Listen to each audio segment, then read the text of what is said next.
26 নম্বর, শিশুর সাথে বালখিল্যতা করার সুযোগ দেওয়া। দেখেন কি বললাম, শিশুকে বালখিল্যতা করার সুযোগ দেওয়া। বালখিল্যতা কাকে বলে? আপনার দাড়ি ধরে টান দিবে, আপনার টুপিটা টান দিবে, আপনার জামাটা টান দিবে।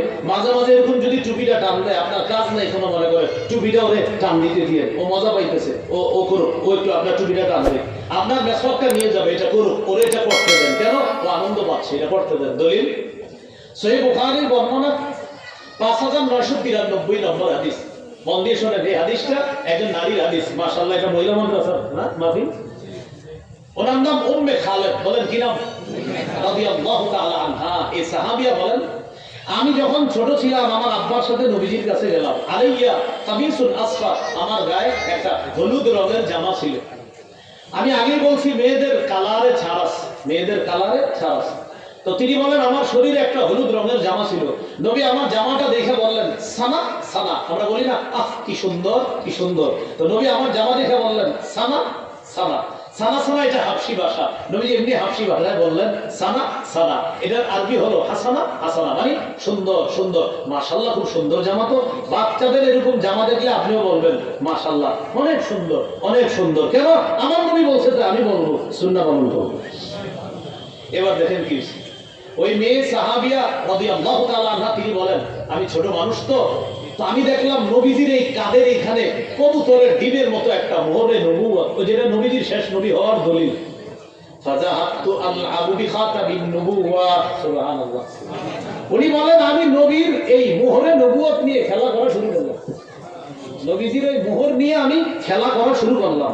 জাজারনি আবি, আব্বা একটা ধমক দিছে, কি করো? নবীর মোহর নিয়ে খেলা করো। নবীজি আমার আব্বারে বললেন দাহা, আরে রাখো না, ওরে খেলতে দাও। রাখো দাহা, ও আমার মোহরে নবুয়ত নিয়ে খেলতেছে, ওর ভালো লাগতেছে, তুমি এমন করো কেন? ওরে খেলতে দাও। আল্লাহর হাবিব তার মোহর নিয়ে একটা ছোট্ট মেয়েকে খেলতে দিয়েছে। বাবা ধমক দিছিল, নবী বললেন দাহা, আরে ছাড়ো না, ওর ভালো লাগতেছে, ছোট্ট মানুষ, ওর মন খুশি হইতেছে, ওরে আমার মোহর নিয়ে খেলতে দাও। অভিভাবক, আপনাদেরকে হাতে পায়ে ধরে বলছি, ওই চার কোণার জিনিসটা এটা শিশুদের থেকে দূরে রাখা, ওদেরকে একটু সময় দেন, ওদের সাথে খেলাধুলা করেন, ওদেরকে বালখিল্যতা করার সুযোগ দেন। আপনার মেসওয়াকটা ধরবে, আপনার দাড়ি ধরবে, আপনার টুপি ধরবে, আপনার জামাটা ধরবে, মাঝে মাঝে আপনার জামা ধরে পিছন দিয়ে টান দিবে। এইগুলো ওদের সুযোগ দেন। এইভাবে সন্তানকে সময় দেওয়ার চেষ্টা করেন। আল্লাহ তৌফিক দান করেন। কত গেল? 26। 27 নাম্বার, শিশুকে বলেন, বলেন না, শিশুকে ভুলেও, আবার বলেন ভুলেও শিশুর সাথে মিথ্যা বলা যাবে না। শিশুর সাথে কখনো মিথ্যা কথা বলবেন না। একবার যদি ওর মাথায় ঢুকে, ও সারা জীবনই মিথ্যা কথা বলবে, ওরে মিথ্যা কথা বলবেন না। আবু দাউদের হাদিস 4991 নম্বর হাদিস। এই হাদিসে আছে আব্দুল্লাহ ইবনে আমির রাদিয়াল্লাহু তাআলা আনহু বলেন, আমি আমার বাসায়, নবীজিও আমাদের বাসায়, আমার আম্মা আমারে ডাক দিছে, আব্দুল্লাহ এদিকে আসো তো বাবা, তাআল করতিকা, আব্বু এদিকে আসো, তোমাকে কিছু দিব। আমাদের বাংলাদেশি ভাষায় বলি, বাবা এদিকে আসো তোমারে মজা দিব, আম্মু এদিকে আসো মজা দিব। আসার পর দেন নাই, এই যে দেন নাই, মিথ্যা কথা। এই কাজ ভুলেও করেন না। এবার দেখেন ঘটনা কি ঘটে হাদিসে। মা বললেন বাবা এদিকে আসো, আমি তোমারে কিছু দিব। নবীজি ওই পাশ থেকে আওয়াজ শুনে বলছে, নবীজি বললেন এই মা আমাকে আন্ততিহি, আচ্ছা তুমি তোমার ছেলেরে আসলে কিছু দিবা, কি দেওয়ার ইচ্ছা করছো বলো তো? ওই মহিলা বললেন প্রতিহি তামাক, হুজুর তাকে আমি খেজুর দিব।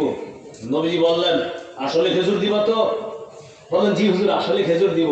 নবী বললেন লাউ লাম তুতিহি শাইআ, তুমি যদি তোমার সন্তানকে এইভাবে আদর করে ডাকার পর কিছু না দিতা, কুতিবাত মিনকা ইনদাল্লাহি কাযিবা, তোমার নামে আল্লাহর কাছে একটা মিথ্যা কথা লেখা হতো।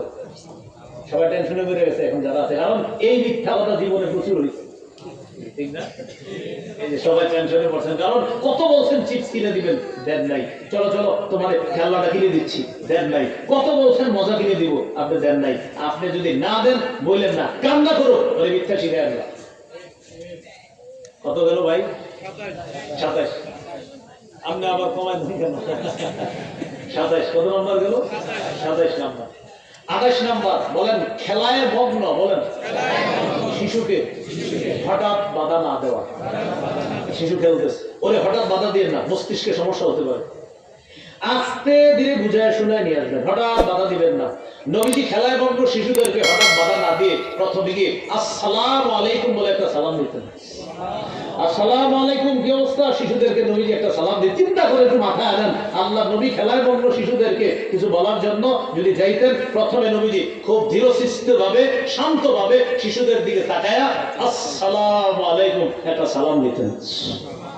সালাম দেওয়ার পর শিশুরা বুঝতেন নবীজি সালাম দিয়েছে, আর শিশুরাও নবীজি দেখলে খুব খুশি হইতো। এই জন্য তারাও অপেক্ষা থাকতো, দেখি কি বলে। দেখেন, এই যে ওরা অপেক্ষা হয়ে গেছে, ওরা প্রস্তুত হয়ে গেছে, এবার নবীর কথা ওরা নিবে। বুঝাইতে চাইলাম হঠাৎ বাধা না দেওয়া। সহিহ মুসলিমের বর্ণনা 6272 নম্বর হাদিস। এই হাদিসের নাম্বারটা আপনাদের পকেটের উস্তাদ অনুযায়ী, মুসলিম শরীফের নাম্বারটা বললাম, আপনাদের পকেটে একটা উস্তাদ আছে, ওই অনুযায়ী অনেক আবার মিলায় চা দোকানে চিপা চুপা যে দিকে হাদিসটা মিলে কিনা ওই পকেটে যেটা আছে। যদিও এটা না বললে আমার সমস্যা ছিল না, এটা কিন্তু আন্তর্জাতিক ভাবে ফলো করা হয় না, এটা শুধু বাংলাদেশে ফলো করা হয়, এই জন্য আপনাদেরকে বলে দিলাম। হ্যাঁ, এই হাদিসের মধ্যে আছে আনাস রাদিয়াল্লাহু তাআলা আনহু বলেন, নবীজি একদিন আমার একটা কাজে পাঠাইছে। পাঠানোর পর আমি বাহিরে এসে দেখি পোলাপান খেলতেছে, ওদের সাথে আমিও শুরু করে দিলাম খেলা। নবীজি আমারে খুঁজতে খুঁজতে বেরিয়েছে, কোথায় গেল এটা, ছোট মানুষ হয়তো জানা। নবীজি আইসা দেখেছি আনা আল্লাহ আবু মাল গিলমান, ছোট্ট ছোট্ট মানুষগুলোর সাথে আমিও খেলতেছি। আমাদেরকে নবীজি হঠাৎ বাধা না দিয়ে সাল্লাম আলাইনা, নবী আমাদের সবগুলা শিশুদেরকে একটা সালাম দিলেন। সালাম দেওয়ার পর আমারে ডাইকা এরপরে কাজে পাঠাইছে। তাহলে কি শিখলাম ভাই? হঠাৎ বাধা না দেওয়া। আমরা কি করি জানেন? পেট একটা নিয়ে গিয়ে কারো তো খবর আছে, শিশু আপনার কাছে আসবে দূরের কথা, আল্লাহ না করে অনেক সময় হারায় যায়, ভয়ে কোথায় গেলে চলে গেছে। কত নাম্বার গেল? 28। 29 নাম্বার, শিশুকে শৈশব থেকে গুনাহের কিছু শিক্ষা দিয়েন না, গুনাহের পরিবেশ থেকে দূরে রাখেন। এখানে আমার বয়ান যারা শুনছেন, পুরুষ অভিভাবক আছেন, পর্দার আড়ালে হয়তো মা বোনরাও আলোচনা শুনছে, যেহেতু মহিলা মাদ্রাসা হয়তো মা বোনরা আছে। আমি আপনাদেরকে আল্লাহর হস্তে বলি, ঘরটাকে গুণামুক্ত পরিবেশ বানান, ঘরটাকে গুণামুক্ত পরিবেশ বানান।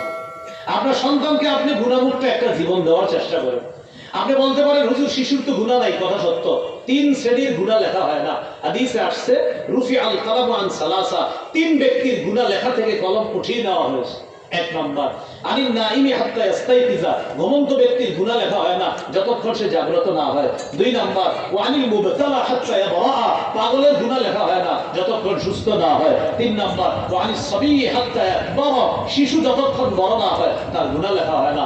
এই কথা সত্য, কিন্তু শিশুরে যদি গুনাহ শিখান, আরবি প্রবাদ আছে আত-তালিমু ফিস সিগা কান-নাকশি ফিল হাজার, পাথরে খোদাই করা যেমন শিশুর শৈশবে শিক্ষাটাও তেমন, পাথরে খোদাই করা যেমন শৈশবে শিশুর শিক্ষাটাও তেমন। গুনাহ যদি ওর মাথায় খোদাই হয়ে যায়, তাহলে কিন্তু গুনাহ ওর মস্তিষ্কে বসে যাবে। তাই শৈশব থেকে গুনাহ শিখায় না। কত গেল? 29।